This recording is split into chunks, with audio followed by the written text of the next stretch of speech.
గాజాపై 2 నెలలుగా చేస్తున్న యుద్ధ తీవ్రతను తగ్గించాలని ఇజ్రాయెల్కు అమెరికా సూచించింది.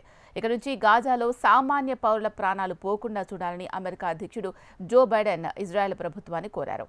ఈ మేరకు ఇజ్రాయెల్ వెళ్లిన White House national security adviser Jake Sullivan Israel రక్షణ మంత్రి గల్లాంట్, రక్షణ శాఖ ఉన్నతాధికారులతో చర్చలు జరిపారు.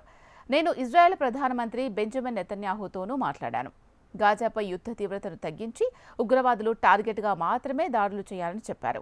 సామాన్య పౌరుల ప్రాణాలు కాపాడాలని కోరాను. అయితే ఇజ్రాయెల్ ఎప్పటినుంచో ఇది మొదలు పెడుతుందో చెప్పలేను. గాజాపై ఇజ్రాయెల్ దాడులు మాత్రం మరింత కాలం కొనసాగుతాయి అని ఇజ్రాయెల్ మీడియాకు తెలపడం జరిగింది. తన పర్యటనలో భాగంగా శుక్రవారం రమల్లా వెళ్లనున్న వైట్ హౌస్ సెక్యూరిటీ సలహాదారు సుల్లివాన్ పాలస్తీనా అధ్యక్షుడు మహమ్మద్ అబ్బాస్తోనూ చర్చలు జరుపుతారు. పాలస్తీనా అథారిటీని ప్రక్షాళన చేసి కొత్త రూపు తీసుకువచ్చే విషయంపై వీరి మధ్య చర్చలు కొనసాగుతున్నట్లు తెలుస్తోంది.